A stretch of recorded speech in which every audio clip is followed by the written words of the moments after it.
शुरू होती है और ये टाइमलाइन है 12वीं सदी का। ये वो वक्त है जब दुनिया में ब्लैक प्लेग फैल गया था। दरअसल उस वक्त इंसानों और विचेस के बीच में एक कोल्ड वॉर चल रही थी, जहाँ कभी विचेस इंसानों पर हमला करती और इंसान विचेस से उसका बदला लेते। अब एक बार विच क्वीन ने सभी इंसानों को खत्म करने का फैसला किया और दुनिया में ब्लैक प्लेग फैला दिया, जिससे कि इंसान खत्म होने की कगार पर थे। और अब हम एक वॉरियर कॉल्डर को देखते हैं, जिसने कि अपनी बीवी और बच्चों को इसी प्लेग की वजह से खो दिया और इसीलिए वो ठान लेता है कि वो इस विच का खात्मा कर ही रहेगा। वो अपने कुछ सोल्जर्स को लेकर विच की गुफा में जाता है, जहाँ पर विच अपने कारी जादू से एक एक करके कॉल्डर के साथियों को मार रही होती है। मगर तभी कॉल्डर बड़ी बहादुरी दिखाता है और अपनी तलवार से सीधा विच क्वीन के दिल पर वार करता है, जिससे क्वीन मरने लगती है। लेकिन विच क्वीन जानती थी कि कॉल्डर भी अब जिंदा नहीं रहना चाहता, क्योंकि उसकी फैमिली के मरने के बाद उसकी जिंदगी में जीने का कोई भी रीजन नहीं बचा है और वो उससे बदला लेने के लिए उसे एक कर्ज देती है। वो कॉल्डर के दिल पर हाथ रखकर उसे अमर कर देती है। इसके बाद सीन शिफ्ट होकर हम 8 सदियों बाद प्रेजेंट टाइम में आते हैं, जहाँ पर हम कॉल्डर को देखते हैं, जो कि विच के कर्ज की वजह से आज भी जिंदा है।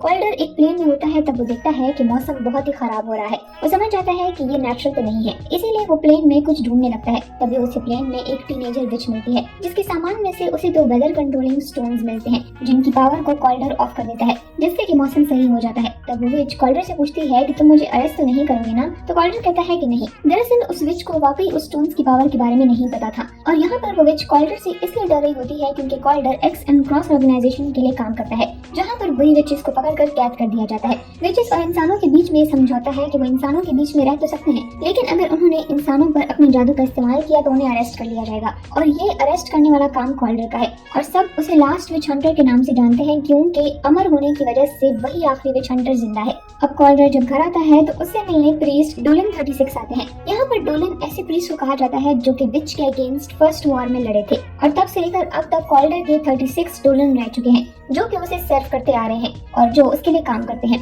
डोलन 36 कॉलेट को ये बताने आए थे कि उनकी उम्र बहुत हो गई है, इसीलिए वो रिटायरमेंट ले रहे हैं। मगर जाने से पहले उन्होंने कॉलेट के लिए डोलन 37 को पहले से ही चुन लिया है। तब कॉलेट ना चाहते हुए भी उनको खुशी खुशी अलविदा कहता है और साथ ही उन्हें एक कीमती पेन भी गिफ्ट करता है। लेकिन अगले ही दिन कॉल्डर को डोलन 36 की मौत की खबर मिलती है। ऐसी अचानक मौत की खबर कॉल्डर से हजम नहीं हो रही थी, तो वो फौरन ही डोलन 37 के साथ डोलन 36 की इन्वेस्टिगेशन करने उसके घर जाता है। मगर वहाँ पर उन्हें कुछ भी नहीं मिलता है, इसीलिए वो जाने लगते हैं। तभी कॉल्डर को वहाँ पर एक मक्खी मरी हुई मिलती है, जो कि ब्लैक प्लेग के वक्त यूज की गई थी। कॉल्डर उन पर एक मैजिक व्हाइट पाउडर डालता है, जिससे कि एक धमाका होकर पूरा रूम डिस्ट्रॉय हो जाता है और फिर पूरे रूम में स्पेल्स उभरने लगते हैं, जिससे कि कॉल्डर समझ जाता है कि डोलन 36 अपने आप ही नहीं मरे और फिर सारे सबूतों को मिटाने के लिए भी यहाँ पर ब्लैक मैजिक किया गया था। और कॉल्डर ये भी नोटिस करता है कि उसने डोलन 36 को जो पेन दिया था वो भी वहाँ पर नहीं है। अब वो दोनों वहाँ से एक मैजिशियन से मिलने आते हैं, जहाँ पर वो उससे उसी ब्लैक मैजिक एलिमेंट के बारे में पूछता है और ये भी पूछता है कि ये मैजिक आज भी कौन यूज कर रहा है। तो जिस पर मैक्स डर की वजह से उसे कुछ भी नहीं बताता है, जबकि वो एक हिंट दे देता है जिसमें कि वो एक विच का नाम लेता है एरिक। और फिर कॉल्डर अकेले ही उसे ढूंढने निकल जाता है। वो उसके सीक्रेट बेसमेंट में जाता है, जहाँ पर एरिक एक छोटी बच्ची का रूप लेकर उस पर अटैक करता है, पर वो बड़ी आसानी से उसे काबू कर लेता है और उसे वहाँ पर वो पेन भी मिल जाता है, जिससे कि उसे पक्का यकीन हो जाता है कि एलिक ने ही डोलन 36 के साथ कुछ किया है। इसके बाद वो एलिक को विच काउंसिल के पास ले जाता है और फिर वो उसे प्रिजन में डाल देता है। अब कॉल्डर उनको बोलता है कि इसके साथ और भी विचेस होंगे जो कि ये डार्क फॉरबिडन मैजिक कर रहे हैं, वरना एलिक ये सब कुछ अकेले कैसे कर सकता है। इसीलिए विच काउंसिल को इसकी इन्वेस्टिगेशन करनी चाहिए, जिस पर विच काउंसिल उसे बोलते हैं कि कोई जरूरत नहीं है, इस चीज को, इस मामले को यहीं छोड़ दो। इसके बाद कॉल्डर को उसी रूम से एक मक्खी मिलती है, जिससे कि उसे कुछ याद आता है और वो सोचता है कि ऐसी ही मक्खी तो 800 साल पहले विच क्वीन अपने मैजिक में यूज किया करती थी, जिस पर कि वो फौरन ही चढ़ जाता है और डोलन 36 को देखता है, जिससे उसे यकीन हो जाता है कि डोलन 36 मरा नहीं है, बल्कि उन्हें एक कर्ज दिया गया है और ये कर्ज तब ही टूटेगा जब वो कर्ज देने वाला या तो इसे वापस ले ले या मर जाए। और डोलन 36 के पास भी अब 3 दिन बाकी हैं। तभी कॉल्डर सोचता है कि हो ना हो ये सब कुछ विच क्वीन से रिलेटेड है, जो कि डोलन 36 से इंफॉर्मेशन कलेक्ट करना चाहता था, यानी कि डोलन 36 को क्वीन एज के बारे में कुछ तो मालूम था। इसके बाद वो डोलन 36 के रूल्स पढ़ता है, जिसमें लिखा था कि रिमेंबर योर डेथ, यानी कि वो उसको उसकी मौत याद करने का बोल रहा होता है। वो मौत जब वो केव में विच को मारने के बाद खुद भी मर गया था, पर क्वीन के कर्ज की वजह से वो फिर से जिंदा हो गया। पर उस मरने के बाद 800 साल पहले एग्जैक्टली क्या हुआ था उसे वो सब कुछ याद नहीं था। उसे पर्टिकुलर मोमेंट के कुछ इंसिडेंट्स याद नहीं थे। कॉल्डर अब एक विच के पास आता है ताकि कि वो अपनी मेमोरी को रिलोड कर सके और फिर 800 साल पहले के वाकये को याद कर सके। इसके लिए वो वहाँ पर आया था, इसीलिए वो एक बार में आता है और ये बार क्लोई नाम की एक विच का था, जो कि कॉल्डर को देखने के बाद पहले तो मना कर देती है, मगर फिर थोड़ा धमकाने के बाद वो मेमोरी पोशन बनाने के लिए तैयार हो जाती है, जिसे पीने के बाद कॉल्डर उसी 800 साल पहले वाली जगह पर पहुंच जाता है जहाँ पर वो मरा था। पर इससे पहले कि वो कुछ देख पाता, एक बेलियल नाम का विच वहाँ पर आ जाता है, जिससे होता ये है कि कॉल्डर अपनी मेमोरी से वापस आ जाता है और मेमोरी पोशन कंज्यूम करने की वजह से वो अब भी ठीक से होश में नहीं होता। बेलियल बेलियल ये सोचकर उस पूरे बार को आग लगा देता है कि कहीं कॉल्टर फिर से मेमोरी पोशन ना बना ले। कॉल्टर बेलियल को पकड़ने की बहुत कोशिश करता है पर वो आग लगाकर वहाँ से भाग जाता है और कॉल्टर के हाथ में सिर्फ एक कपड़ा रह जाता है जिस पर के रेड डस्ट लगी हुई थी। बार में आग लगने की वजह से क्लोई गुस्से में अपने अपार्टमेंट आ जाती है, लेकिन बेलियल उस पर इस बार हमला कर देता है और उसे एक ट्रैप में फंसा देता है। लेकिन कॉल्टर उसे बचा के अपने अपार्टमेंट में ले आता है क्योंकि वो जानता है कि वो फिर से उस पर हमला करेगा। अब कॉल्टर क्लोई को फिर से मेमोरी पोशन बनाने की रिक्वेस्ट करता है, जिस पर वो बोलती है कि मेरे बार में वो सारा सामान था जो कि पोशन के लिए जरूरी था, लेकिन अब वो डिस्ट्रॉय हो गया है, तो इसीलिए अब क्लोई की फ्रेंड मिरांडा के पास उन्हें जाना होगा क्योंकि उसके पास ही अब वो आखिरी सामान बचा है जिससे कि वो मेमोरी पोशन बना सकते हैं। पर वहाँ जाके इनको पता चलता है कि बेलियल ने तो पहले से ही मिरांडा को मार दिया था। कॉल्टर समझ जाता है कि ये सब कुछ क्वीन विच से ही रिलेटेड है, इसीलिए तो वो लोग चाहते नहीं हैं कि मुझे कुछ पता चले कि आखिर मेरी मौत के बाद क्या हुआ था। इधर क्लोई भी अपने बेस्ट फ्रेंड के मरने पर बहुत ही अपसेट हो जाती है, इसीलिए वो भी बेलियल को मारने के लिए कॉल्टर का साथ देती है। अब ये दोनों एक दूसरे विच डैनियक के पास जाते हैं जिसके पास इम्प्लांट्स की कमी नहीं थी, लेकिन डैनियक उसकी नाक में ऐसी स्मोक छोड़ती है जिससे कि वो ड्रीम में कैद हो जाता है जहाँ पर उसकी बीवी और बच्चे भी थे। वो उस ट्रैप में फंस जाता है, लेकिन क्लोई उसको बचा लेती है। वो उसकी ड्रीम में चली जाती है। असल में क्लोई एक ड्रीम वॉकर विच थी और वो उसको वहाँ से बचा लेती है। फिर यहाँ पर कॉल्टर उससे में डैनियक विच की सारी पावर्स को छीन लेता है। अब कॉल्टर को पता चल चुका था कि क्लोई एक ड्रीम वॉकर है, इसीलिए वो उसे रिक्वेस्ट करता है कि तुम 800 साल पहले मेरी मेमोरी में जाओ और पता लगाओ कि उस टाइम आखिर हुआ क्या था।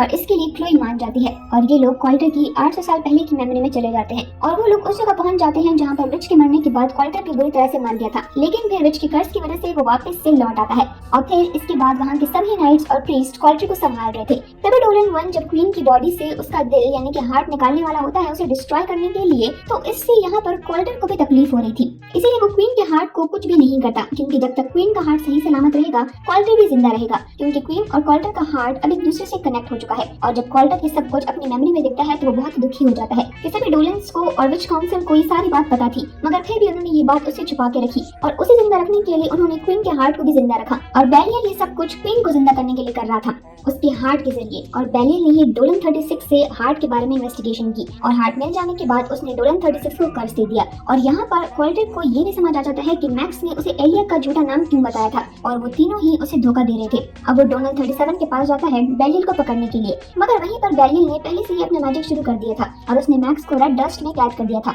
और फिर क्वीन के हार्ट की वजह से वो क्वीन को मैक्स की बॉडी में जिंदा कर रहा था। अब वहाँ पर कॉल्टर भी आ जाता है और वो गुस्से में बेलियल को मार देता है, पर बेलियल अपना मकसद पूरा कर चुका था और क्वीन मैक्स में रिवॉल्व हो गई थी। कॉल्टर क्वीन को मारने के लिए आगे बढ़ता है पर वो उस पर अटैक करके उसको जख्मी कर देती है। कॉल्टर अब सीधा अपने घर आता है जहाँ पर डोलन 36 होता है और वो जिंदा था क्योंकि बेलियल ने उसे कर्ज दिया था और बेलियल के मरने के बाद वो अपने कर्ज से फ्री हो गया। वो डोलन 36 को बोलता है कि विच क्वीन फिर से वापस आ गई है, जिस पर कि वो बोलता है कि हो ना हो जरूर वो अभी भी दुनिया को खत्म करने के लिए अपनी ब्लैक मैजिक को यूज करने आई है। अब क्योंकि वो अभी रिवॉल्व हुई है तो उसके पास ब्लैक मैजिक फैलाने के लिए इतनी पावर्स नहीं है, इसीलिए वो बहुत सारी विचेस की हेल्प लेगी। कॉल्टर का पहला शक विच काउंसिल पर जाता है कि यहाँ पर क्वीन विच वहीं पर जाएगी क्योंकि वहाँ पर बहुत सारी विचेस प्रिजन में कैद हैं और क्वीन वही होगी ताकि कि वो उन सब से उनकी पावर्स ले सके।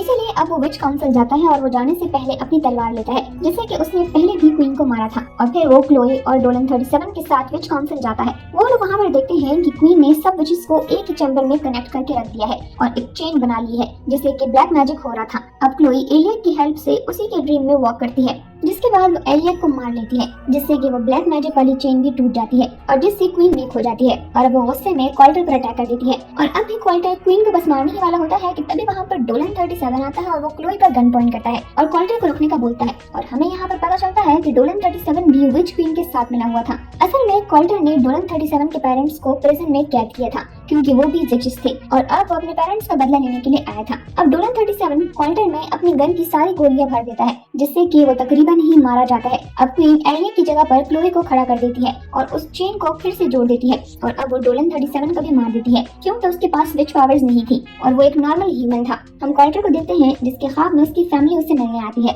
और उसे दुनिया को बचाने का बोलती है। अब वो होश में आ जाता है और वो देखता है कि ब्लैक मैजिक शुरू हो चुका है। अब कॉल्टर अपनी पावर से वहाँ पर लाइटनिंग करवाता है जिससे कि क्वीन अपने मैजिक में डिस्ट्रैक्ट हो जाती है, जिसका फायदा उठाकर वो अपनी तलवार विच के आर पार कर देता है जिससे कि वो जलकर वहीं पर मर जाती है। और क्वीन के मरते ही कॉल्टर को भी उसकी मोरालिटी मिल जाती है और अब वो क्वीन के हार्ट को डिस्ट्रॉय करके खुद को मारने ही वाला होता है कि तभी वहाँ पर क्लोई आती है और उसे रोकती है और कहती है कि अगर तुम ये हार्ट डिस्ट्रॉय कर दोगे तो तुम भी मारे जाओगे और इस वर्ल्ड को तुम्हारी जरूरत है क्योंकि यहाँ पर और भी बहुत से खतरनाक विचेस हैं। और अब कॉल्टर को उसकी बात में दम लगता है, इसीलिए वो क्वीन के हार्ट को खत्म नहीं करता और उसे एक सेफ लॉकर में रख देता है। अब हम एंड में कॉल्टर को देखते हैं जो कि डोलन 36 को बोलता है कि वो अब विच काउंसिल के साथ में काम नहीं करेगा और वो अब अपने तरीके से ही काम करेगा और फिर वो क्लोई के साथ वहाँ से चला जाता है और इसी के साथ ये मूवी यहीं पर एंड हो जाती है।